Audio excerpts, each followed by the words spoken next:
예수님 찬양 받으소서. 죄사했네 우리 위해 성령 주셨네. 예수님 찬양 받으소서.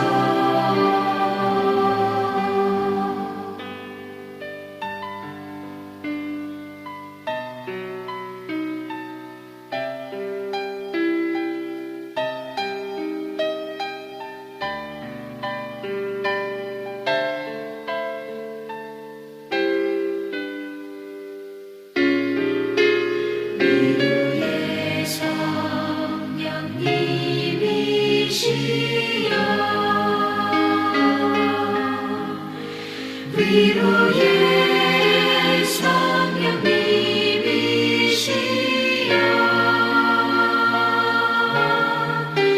우리 안에 계셔서 인도하시네. 위로의 성령님이시여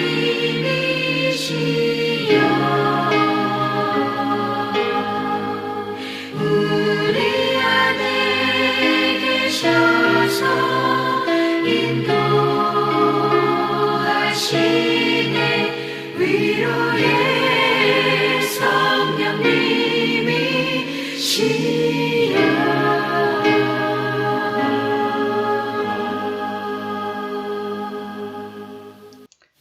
안녕하십니까.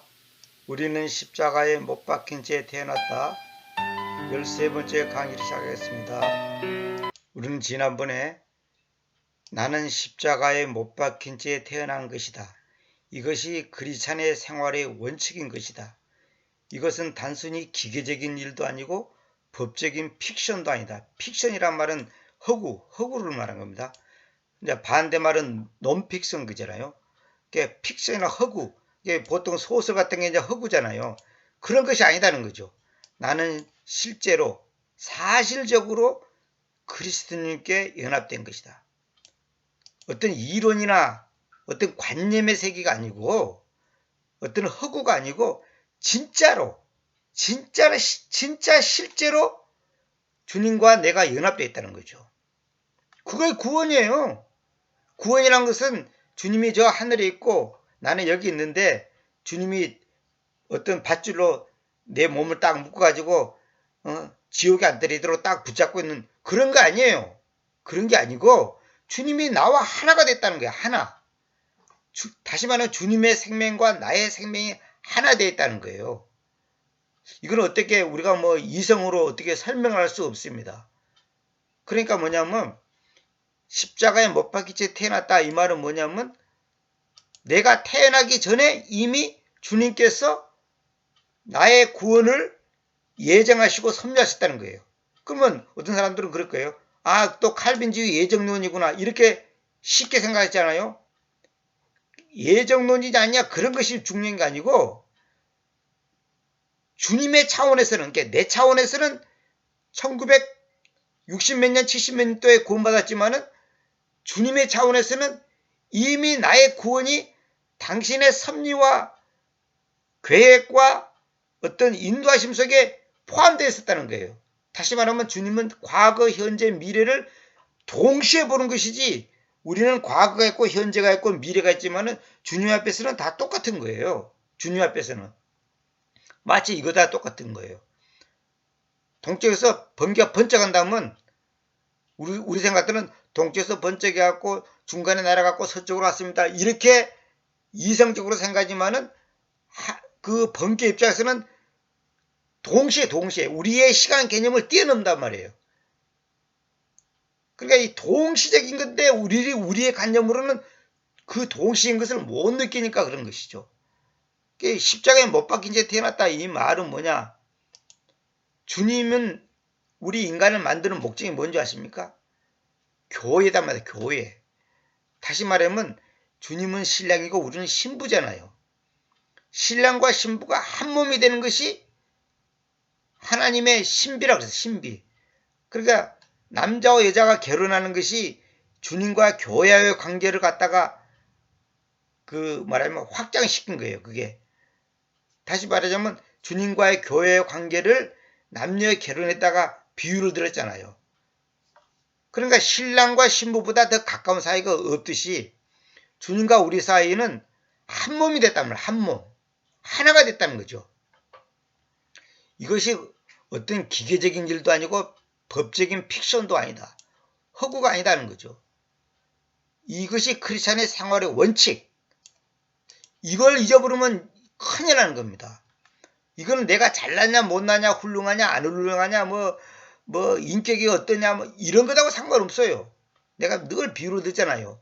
인격하고 상관없어. 아버지와 아들 관계는 인격하고 상관없다니까. 뭐 닮았냐 안 닮았니 뭐 인격이 어떠니 뭐 그런 것을 뛰어넘는 거예요. 안 닮아도 아버지와 아들이에요.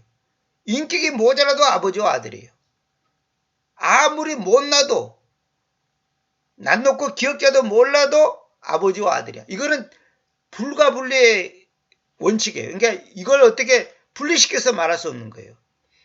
그러니까 우리가 자칫 잘못하면 나의 부족함과 허물 때문에 주님과 나는 연합된 거 아닌 것 같은데 이렇게 생각할 수 있단 말이에요. 그런데 뭐냐면 연합된 그 사실이 얼마만큼 실제화가 되냐 안 되냐. 실제 삶에서 다시 말하면 실제 생활 속에서 삶으로 나타내 주냐 못 주냐가 그 사람의 영적인 수준이고 말하자면 영적인 성숙의 척도를 말하는 거단 말이에요. 그러면 그것이 실제화가 못 되는 것에 비례해서 본인은 불행한 거죠. 그러면 성공적인 신앙생활을 못 한다는 거예요. 내가 늘 비유를 드잖아요. 아버지가 부자라도 내가 그 부자 아버지의 그 재산을 누리지 못한다면 그건 바보죠. 그럼 바보죠. 그러니까 우리가 아버지의 부를 누리려면 아버지의 뜻에 따라 같이 살고 그 범위 안에서 그 울타리 안에서 내가 살아야 되는 거예요. 근데 내가 내 마음대로 뛰쳐나가면 그럼 지만 손해지 뭐. 그렇다고 해서 아버지와 아들과 관계가 끊어지는 건 아니에요. 끊어지지 않지만은 그 평안과 안정된 삶을 본인이 누리지 못하니까 불행한 일이죠. 이게 뭐냐? 자기 고집, 자기 주장, 자기 감정이 아버지의 뜻을 거스르기 때문에 그런 현상이 일어나는 거예요. 이걸 보고 소위 말해서 인간적인, 육적인, 세속적인 자아라 그래, 자아. 내 고집이단 말이에요, 내 고집. 내 생각으로는 이렇게 하면 좋을 것 같아. 내 생각으로는 저렇게 하면 좋을 것 같아. 근데 그게 하나님의 뜻이 아니거든요. 그러니까 우리는 전부 다 자기 고집대로 하는 거단 말이에요. 그게 뭐냐면 내 속의 죄성이 마귀에게 속임을 당한단 말이에요. 세상의 철학과 조직과 제도와 시스템과 문화와 세상적인 그 풍습과 그런 것에 내가 속임당하니까 거기에 내가 세뇌됐단 말이에요. 그래서 하나님께서 말씀으로 우리를 치료하고 우리를 바로잡고 그래서 때때로 우리에게 고난을 주고 환난을 주는 이건 뭐냐? 내가 삐뚤어지고 왜곡된 것을 겸손케 하기 위해서 그걸 고치기 위해서 우리에게 고난을 주는 거예요. 그래서 내가 늘 말하잖아요. 망하는 것이 복이라니까. 이건 내 얘기가 아니에요. 성경에 뭐라고 써요? 고난이 유익이라고 그랬잖아요. 고난이 유익이다고. 왜? 예수님 안에서는 그 고난이 유익이단 말이에요.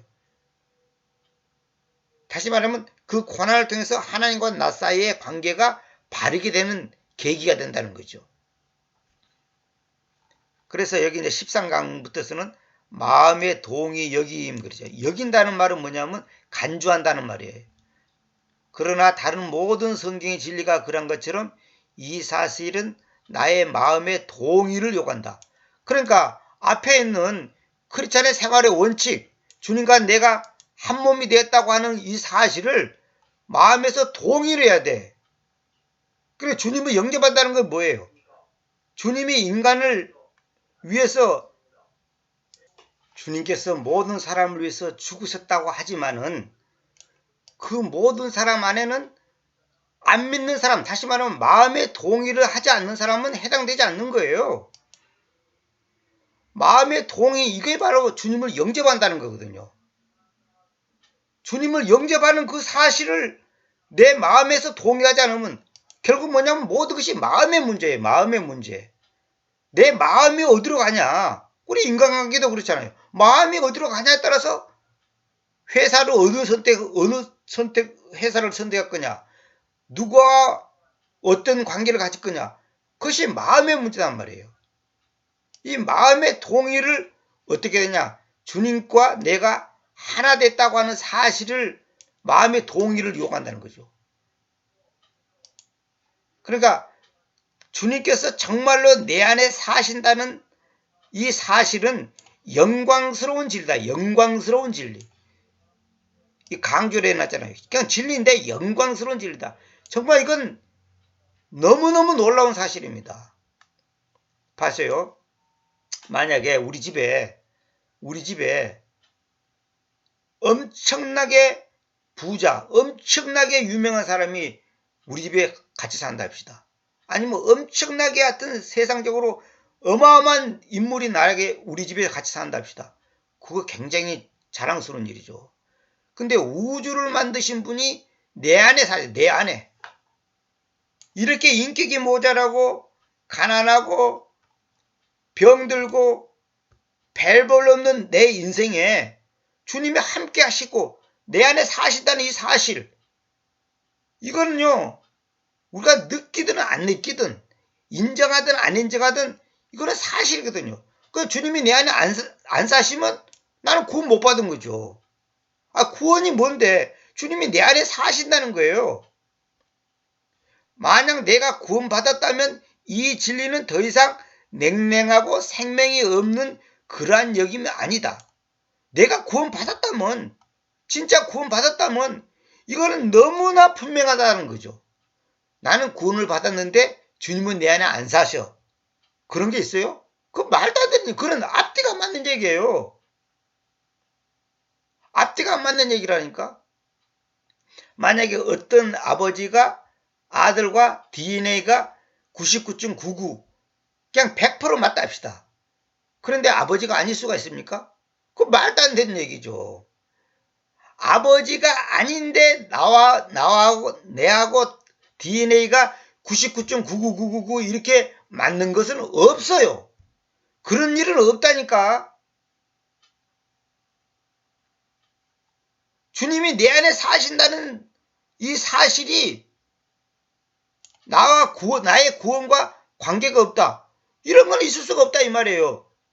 내가 하나님을 내 아버지라고 말한다는 것은 뭐냐면 그 아버지의 생명이, 아버지의 DNA가, 하나님의 DNA가 나의 DNA하고 일치한다는 뜻이에요. 이게 구원인데 내 느낌에 그런 것 같지도 않고 내 인격이 모자라고 나의 어떤 삶이 여러 가지로 그냥 부끄러웠다. 그래서 아니다. 이런 건 없다는 거죠. 내가 진짜 구원받았다면 이 진리는 더 이상 냉랭하고 생명이 없는 그러한 여김이 아니다는 거죠. 이것은 사실이다. 그러나 이것은 나의 진심에서 우러나는 아멘을 요구하는 진리다. 그러나 이것은 나의 진심에서 우러나는 아멘이라는 것은 그렇습니다 그 말이에요. 영어로 예스와 같은 건 성경에 보면 예가 있어요. YEA. 그게 그렇습니다 그 말이거든요. 아멘을 요구하는 지이다. 제가 여기 한번 써볼까요? 아멘이라고 써서 헬라어로 이런 거예요. 요렇게 이렇게 이게 아멘이거든요. 아멘. 이게 그러니까 내가 아멘 하냐 안 하냐가 이게 문제의 조건은 뭐냐? 진심에서 우러나오는 거예요. 진심. 이 진심이란 말이에요. 진심에서 우러나는 이 아멘을 하지 않는다면 아무것도 아니죠. 그러면 아무것도 아니죠. 그래서 제가 최근에 내 아는 사람한테 이런저런 얘기하면서 하나님과 예수 그리스도와 주님이 하나다는 것을 믿냐 그러니까 믿는데, 그러놓고 또 뭐라 그러냐면 내가 그러면 당신이 예수님이 당신의 구원자라는 것을 믿냐 그러니까 그건 안 믿는데, 그러니까 이 사람은 그 말 뜻을 이해를 못하는 거죠. 아멘 아멘, 형식적인 아멘 말고 진심에서 진짜로 마음 깊은 곳에서 일어나는 아멘을 요구하는 진리다. 이 아멘을 하냐 못하냐가 천당과 지옥을 갈리는 거예요. 이건 너무너무 중요한 거예요. 그래서 성경에 보면 진실로 내가 너에게 이루느니 있고 요한복음 같은데 그런 표현이 많잖아요. 그때 헬라가 뭐냐면 아멘 아멘이야. 아멘 아멘 아멘 아멘 에고 에이미, 아멘 아멘 진실로 이 말은 뭐냐면 그렇습니다 그렇습니다. 그게 진짜로 그걸 받아들이는 거. 북한식으로 말하면 접수하는 거예요. 마음에 접수하는 거예요. 딱 그걸 받아들이는 거예요. 받아들이냐 안 받아들이냐가 결론은 천당과 지옥을 갈라놓는다니까요. 지금 이 짤막한 이 시간에 이 말이요, 이거 기독교의 핵심적인 것을 정확하게 얘기하는 거예요.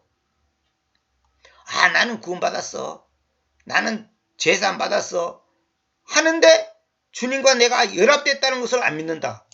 그런 건 없다니까. 그거는 그런 모습은 없는 거예요. 그러니까 여러분 자신을 보면 안 돼. 아, 내가 인격이 이렇게 모자라고 약점과 단점과 허물이 많은데 주님이 진짜 내 안에 사실까? 이렇게 생각하면 안 된다 이 말이에요.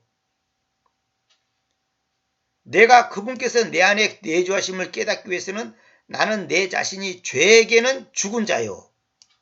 또 나오죠. 그리스도 예수 안에서 하나님께는 산 자로 여기도록 명령을 받았다. 여기도록.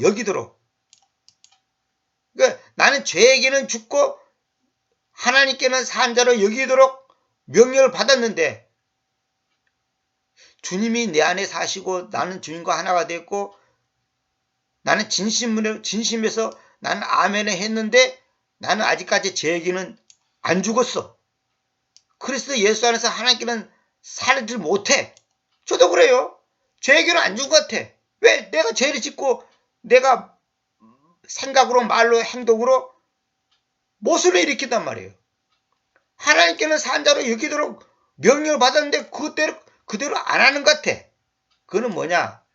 내가 지난번에도 말씀드렸잖아요. 내가 어리다는 증거라니까. 그만큼 내가 어린 거예요. 내 통장에 100억이 있어도 내가 어리니까 그 100억을 찾을 줄도 모르고 어떻게 사용할지도 모르고 그 돈이 얼마나 큰 돈인지도 모르고 그가 똑같은 거예요.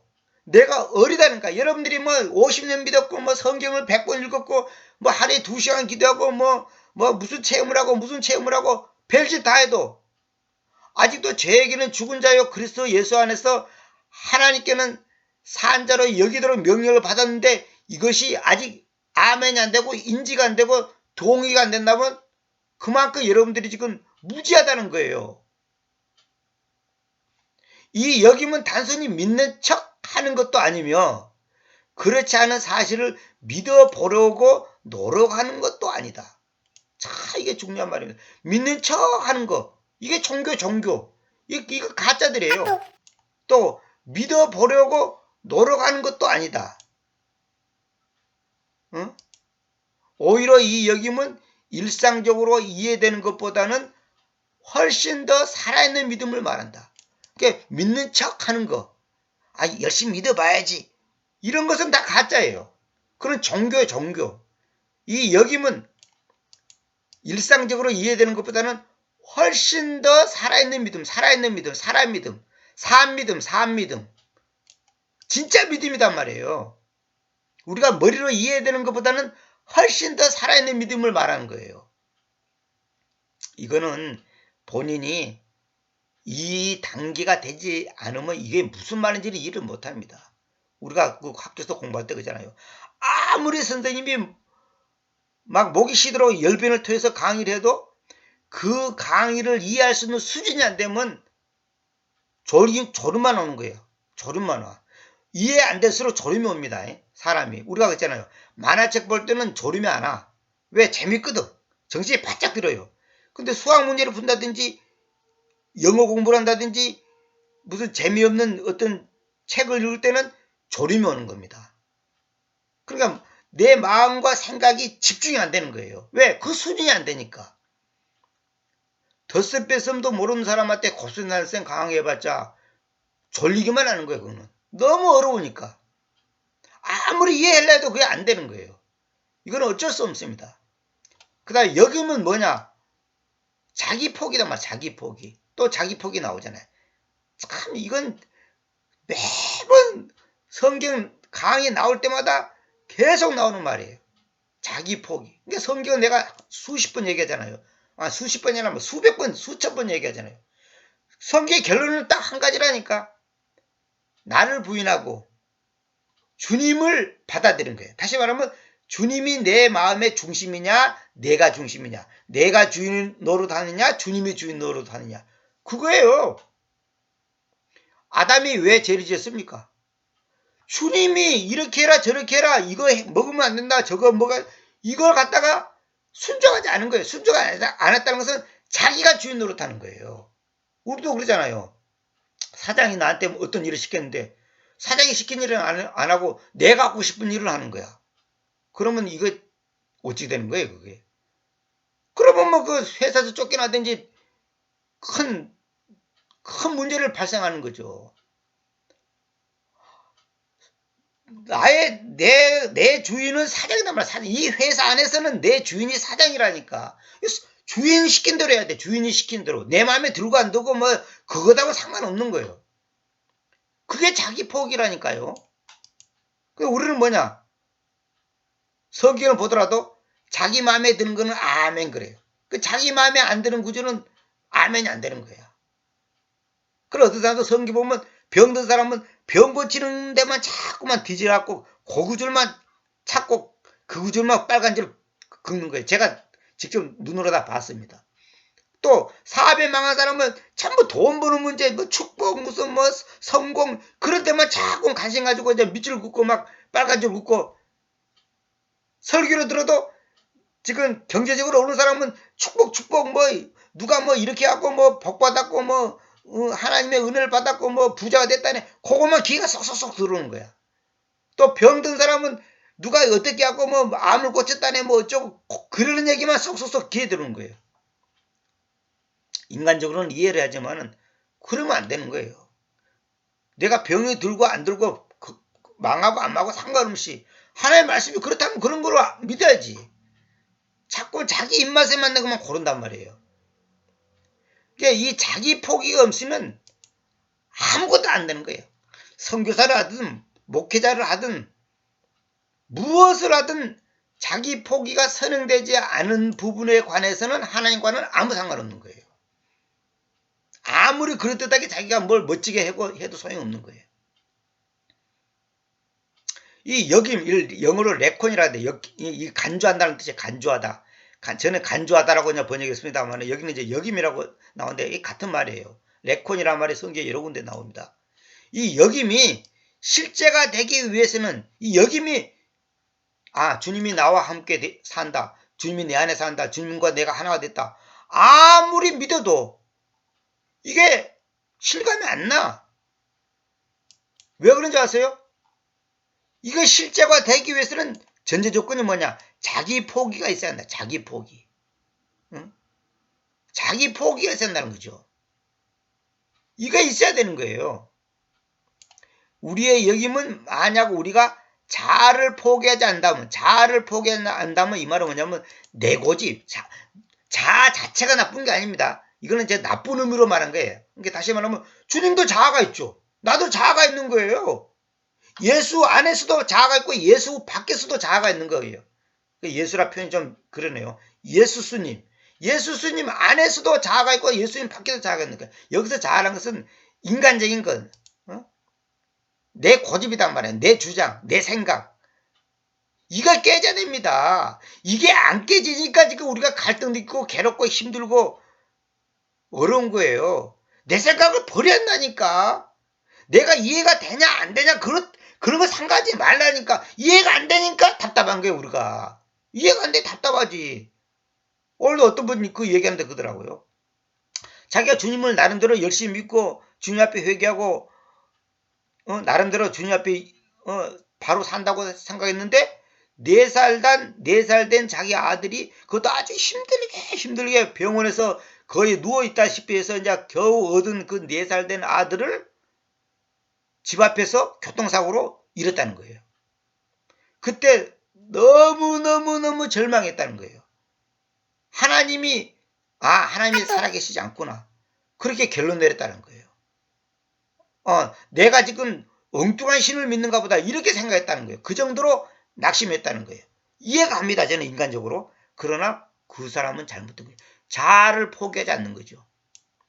그래서 성숙한 사람은 뭐예요? 그런 사람이 그런 일이 있을 때 물론 괴롭고 슬프겠죠. 그러나 무슨 뜻이 있는가 보다 이렇게 금방 받아들입니다. 그러나 성숙하지 못할수록 그것이 몇 달 아니면 몇 년이 갈 수도 있어요. 왜? 도저히 이해가 안 가는 거예요. 내가 뭘 잘못했길래 그런 일이 당하냐. 이렇게 생각할 수도 있다는 거죠. 거기서 벌써 이제 그 사람의 수준이 나타나는 거죠. 자아를 포기하지 않는다면 실패로 돌아가고 만다. 이 말은 뭐냐? 자아를 포기하지 않으니까 구원을 잃는다 그런 말이 아니라 실패로 돌아간다는 건 뭐냐면 이 살아있는 믿음을 말하는 건데 이것이 나한테 실제화가 안 돼. 효력을 발생하지 못해. 주님이 나와 함께 하시고 내 안에 사시고 나는 저에게는 죽은 자요 하나님께는 산 자로 여긴 자다. 이게 실제화가 안 된다니까요.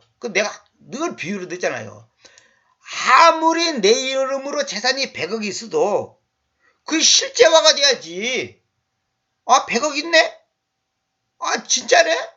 그걸 받아들이고 인정하고 은행 가서 돈 찾아가지고 옷도 사고 맛있는 것도 사 먹고 집도 사고 그것을 실제로 그걸 받아들여서 실제 생활에 그걸 적용을 시켜야지 그 100억이 의미가 있는 것이지. 100억 있어도 필요 없어. 나 관심 없어. 해버리면 그런 영혼이 사장되는 거예요. 또 그 100억이 효과를 발휘하지 못한단 말이에요. 힘을 발휘하지 못한단 말이에요. 생각해보세요. 그렇구나. 내가 아무리 부족하고 허물이 많아도 주님이 내 안에 사시구나. 그걸 받아들인 사람하고 아무리 생각해도 나는 그게 믿어지지 않는다. 아니 나는 내 고집대로 살아온 것 같고 나는 내가 허물이 많은 사람인데 어떻게 주님이 내 안에 살까? 이게 받아들이지 않는 사람하고는 하늘과 땅 차이입니다. 굉장히 차이가 나는 거예요. 그러니까 무엇이든지 그것이 현실로 적용이 얼마큼 되냐 못 되냐가 그 사람이 그만큼 성공적이고 행복하고 승리적인 삶을 사냐 못 사냐를 판가름 준다니까요. 그래서 제가 전에도 다른 강의에서 얘기했습니다만은 어떤 분이 감옥 생활을 했는데 죄를 짓고 감옥 생활을 15년 했대요. 그런데 감옥 생활 15년 하는 동안에 성경 신약, 사람들이 신약이라 했잖아요. 이거 원래는 새유원이에요. 새유원. 신약이란 말은 성경에 없어요. 새유원. 영어로는 뉴 테스트먼트라는 것은 뭐냐면 새유원이에요.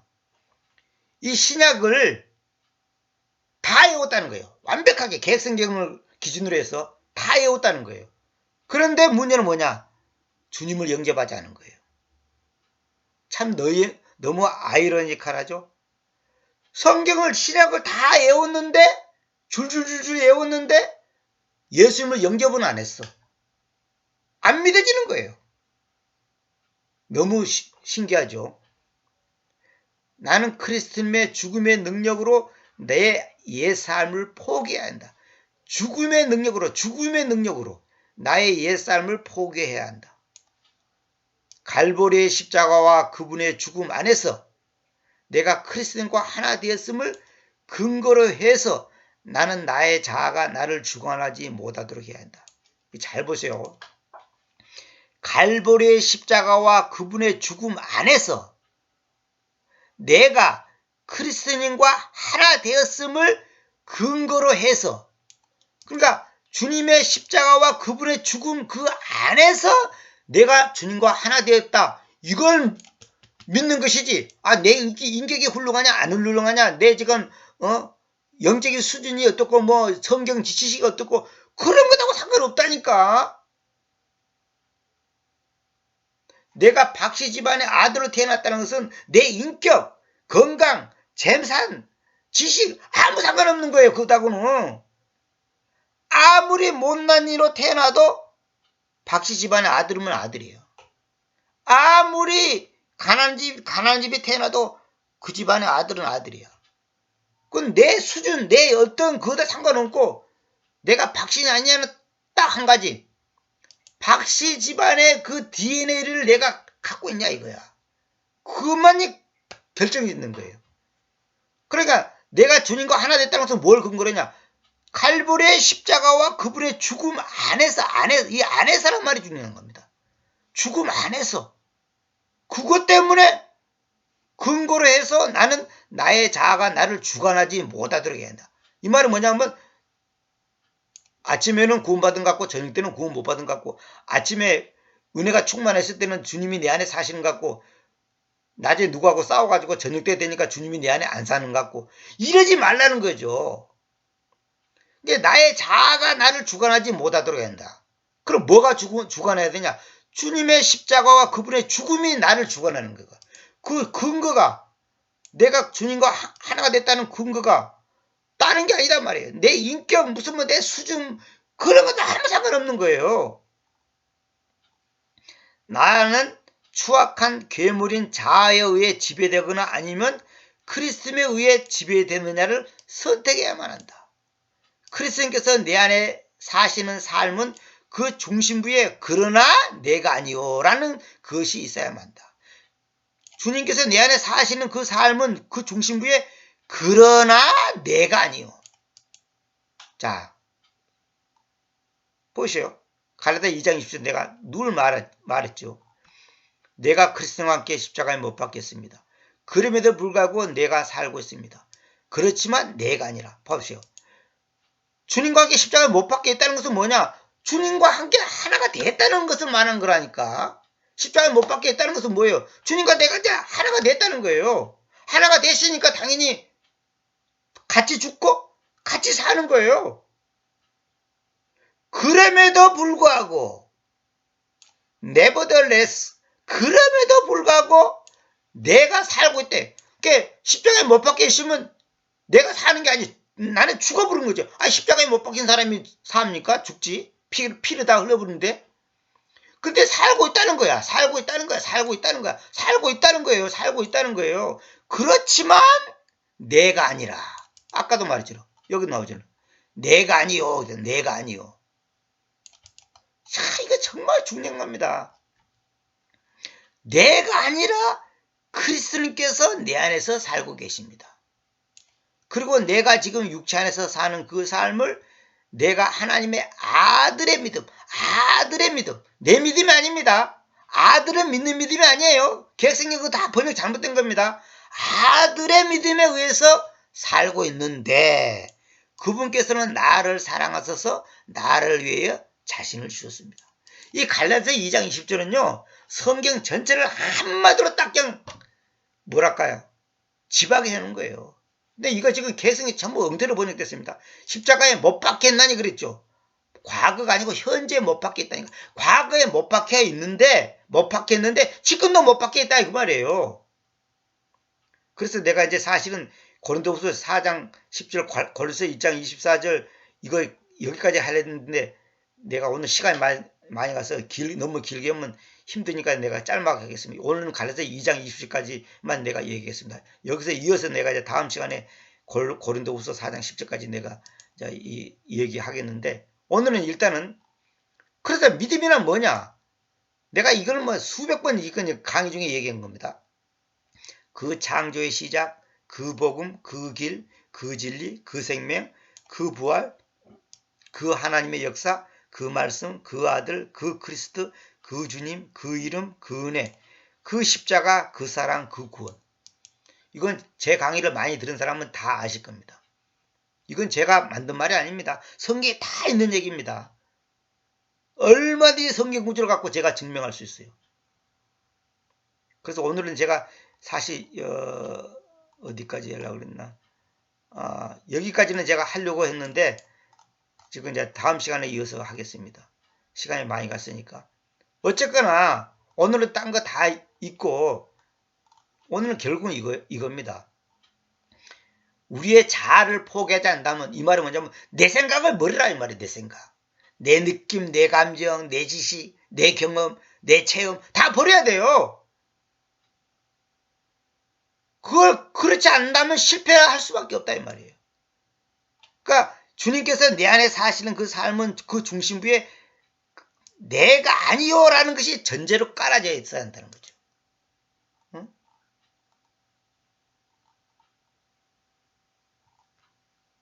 주님께서 정말로 내 안에 사신다는 것은 영광스러운 진리인데, 이 진리는 그냥 당연한 막연한 어떤 이론, 어떤 그냥 추상적인 어떤 그냥 그럴 거야 하는 그 무슨 교리, 그런 게 아니단 말이에요. 물론 교리는 교리인데 그냥 어떤 단순한 지식이 아니고 진심에서 나오는 아멘을 내가 할 때 이것이 나에게 실제화가 된다니까요. 그럼 내가 아멘 하냐 안 하냐, 진심에서만 입으로만 하는 그 가짜 아멘 말고 진짜로 아멘을 한다면 그 사람은 오늘 죽어도 행복한 사람이에요. 그 사람은 구원받은 사람이에요. 그러면 진짜 그 사람이 아멘 했는지 가짜로 아멘 했는지 어떻게 하냐, 나중에 열매를 보면 나타나죠. 열매를 보면 이제 5년, 10년, 20년 지나고 열매를 보면 그 사람이 그 고백이 진짜였구나 가짜였구나. 처음에는 잘 몰라요. 진짜로 그 사람이 고백했는지 가짜로 했는지 그냥 지식으로만 했는지 우리가 함부로 판단 못하죠. 그럼 나중에 이제 세월이 지나고 날이 가고 달이 가고 해가 가고 10년 20년 가보면 나타나는 거죠. 그래서 그 성경에 있잖아요. 그 나무는 그 열매를 보고 한다. 열매를 보면 성령님의 9가지 열매를 점점 맺어가고 있구나. 그러면 그 사람이 지금 진심으로 고백했구나. 그러니까 어떤 사람들은 50년 신앙생활 했는데 죽을 때 하나님 어디 있어? 하나님이 있다면 나를 왜 이리 암으로 죽게? 하나님이 있다면 우리 집을 왜 이리 망하게, 내 자식을 왜 데리고 가? 이렇게 하다가 죽은 사람 있다는 말을 제가 많이 들었거든요. 그건 가짜죠. 그게 가짜단 말이에요. 하나님 있다면 나한테 이렇게 할 수 있어? 이런 거. 물론 영적으로 어릴 때 잠깐은 원망도 하고 짜증도 내고 화도 내고 낙심도 하고 할 수는 있죠. 근데 만약에 그것이 진짜로 끝까지 그렇다 하면, 그 사람이 죽을 때까지 그런다면 그 사람은 가짜죠. 그러니까 진짜 구원받은 사람은 잃지 않는다는 말이 그런 뜻이에요. 그게 어떤 사람 나보고 그래. 진짜 구원받았는데 그렇게 신앙생활 열심히 했는데 나중에 타락해서 세상길로 가더라. 그거는 가짜예요, 가짜. 그러니까 진짜 구원받은 것처럼 보이는 것 뿐이지. 진짜 구원받았다면, 아니 진짜 내가 박씨다면 죽을 때까지 박씨지 중간에 김씨가 됩니까? 가짜 박씨가 있단 말이에요. 가짜 박씨. 저한테 우리 집에 족보가 있어요. 진짜 족보가 있고 가짜 족보가 있다니까. 옛날에 저희 아버지한테 물어봤어요. 이 가짜 족보가 뭐냐 했더니, 해방이 되고 나서 옛날에 남의 집에 그 종으로 살던 사람들이 족보가 없는 거예요. 그러니까 가짜로 족보를 만들었다는 거예요. 이게 박씨 집안의 쪽에 친하거나 아니면 그 집에서 머슴을 살거나 한다면 그냥 박씨 집안의 족보를 그 집의 어른의 이름을 따가지고 그냥 가짜로 만드는 거예요. 그 마을 단위로, 그 면 단위로 이렇게 친한 사람들끼리. 또 김씨 집안에서 살던 사람이나 또 김씨하고 또 친한 사람들은 그 집안에 또 그 이름을 따가지고 또 이렇게 가짜로 이렇게 만든다는 거예요. 뭐 그런 게 뭐 중요하겠습니까만은 그 가짜는 소용없는 거예요. 족보를 아무리 만들어 놔도 김씨라고 해도 김씨가 아닐 수가 있고 박씨라도 박씨가 아닐 수가 있는 거예요. 그래서 오늘 제가 몇 가지 메모를 해놓은 거 있는데 제가 이제 한번 요약해서 읽어드리고 마칠게요. 십자가를 의식하여 마음이 부활하는 것. 십자가를 의식해서 마음이 부활하는 것이 지난번에 내가 그랬죠. 예수와 함께 죽었고 예수님과 함께 부활했다 그랬죠. 그게 뭐냐? 십자가를 의식해서 마음이 부활한단 말이야. 내 육체가 지금 부활하는 게 아니고 마음이 부활했다니까. 마음이 부활했다는 말이 뭐냐? 구원받았다는 뜻이에요. 이게 뭐냐? 이따가 나옵니다만, 여기도 나옵니다만, 이 주님의 죽어감을 내 속에 지고 가는 거예요. 주님의 죽어감을. 이건 나중에 내가 다음 시간에 이거 자세히 말하겠습니다. 어떤 행계님이 이 구절을 보고 너무 감동 먹었다고 저한테 여러 번 얘기했습니다. 주님의 죽어간 것을, 그게 아니고 지금도 주님이 죽어가고 있다니까. 내 안에서. 이 말이 뭐냐? 주님이 죽어가고 있는데 나는 안 죽어가고 있습니까? 나도 죽어가고 있어야 한다니까. 주님이 과거에 죽었죠. 근데 죽어간 그 사건이 지금 내 몸 안에서 내 몸 안에서 주님의 죽음을 몸 안에 짐지고 다닌다니까요. 이 말은 뭐냐? 그래서 사도 바울이 나날이 죽는다 그랬죠. 나는 나날이 죽는다 그랬죠. 그게 그런 뜻이에요. 그러면 주님은 내 안에서 죽어가고 있는데 나는 안 죽어갑니까? 그러면 문제가 생긴 거예요. 나도 날마다 죽는 거예요. 같이 죽는 거예요. 죽는다는 것이 뭡니까? 날마다 내가 부인된다 이 말이에요. 내 자아가 부인된다. 이건 나중에 이제 더 자세히 얘기하겠습니다. 이건 내가 수백 번 얘기했던 얘기인데 원래 이 저자의 본문에는 이 구절이 없어요. 근데 제가 지금 보충 설명하려고 넣어놓은 겁니다. 지난번에 사실 13강을 녹음했는데요. 내가 굉장히 열변을 떠서 40분 동안 녹음했는데 어떤 일로 그 녹음의 한 부분이 잘못됐어요. 화면이 그게 안 나와야 되는데 나오는 게 있어가지고 그걸 때가 폐기 처분시켰어요. 나중에 하나님께서 그 뒤에 이 고린도후서 4장 10절하고 고린도서 1장 24절하고 이걸 갖다가 이제 더 보충 설명하라고 저한테 사인을 주셔서 이걸 제가 지금 넣어놓은 겁니다. 그래서 이 부분에 대해서 이 부분을 더 강조를 해야 되겠구나 싶었습니다. 그래서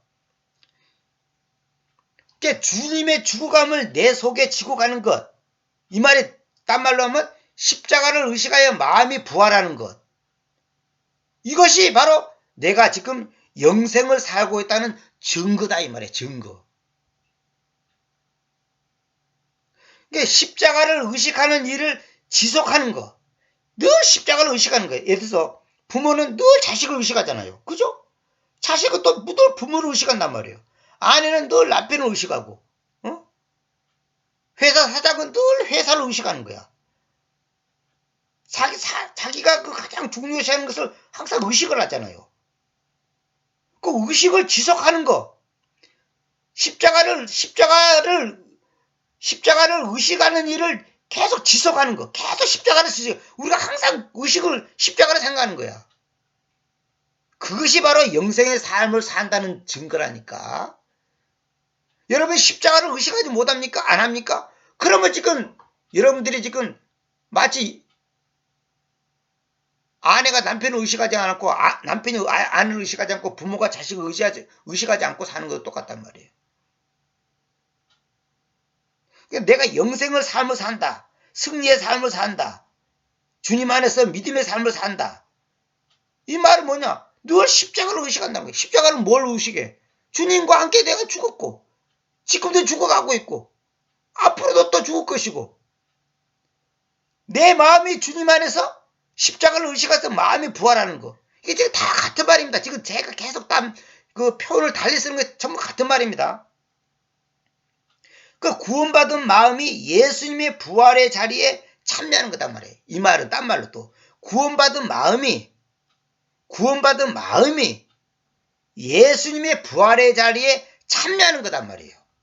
그래서 내가 그랬잖아요. 우리는 이미 부활했다니까요. 부활이 나중에 그냥 몇십 년 뒤에 내가 죽고 나서 예수님이 재림할 때 내가 부활한, 그거는 육체가 부활한 거고 내 마음이 부활해야 한다니까. 내 마음이 부활하지 않았습니까? 그럼 당신 구원받은 사람 아니에요. 가짜야, 가짜. 당신은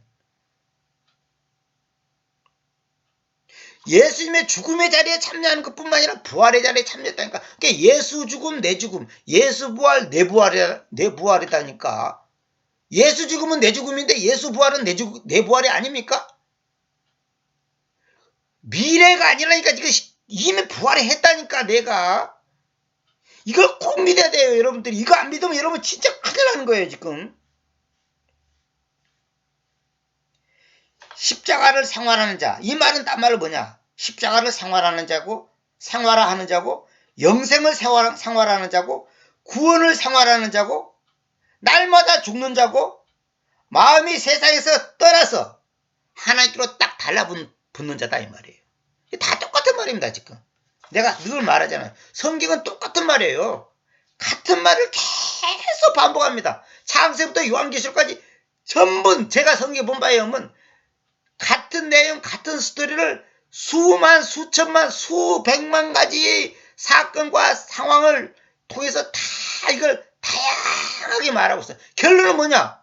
하나님만을 가져라. 하나님만을 의지하라.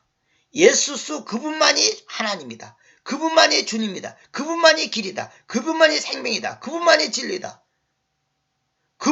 그분만이 소망이다. 그거예요. 네가 살 길은 뭐냐? 네를 부인하고 그분만을 의지하고 그분만이 너의 생명의 삶의 인생의 전부다고 믿어라. 그거예요. 성경은 딴 거 없어요. 그걸 다양한 각도에서 말하고 있다니까요. 오늘은 여기까지만 제가 하겠습니다. 정말 다음 시간도 계속 이어서 이제 이걸 더 강조하겠습니다.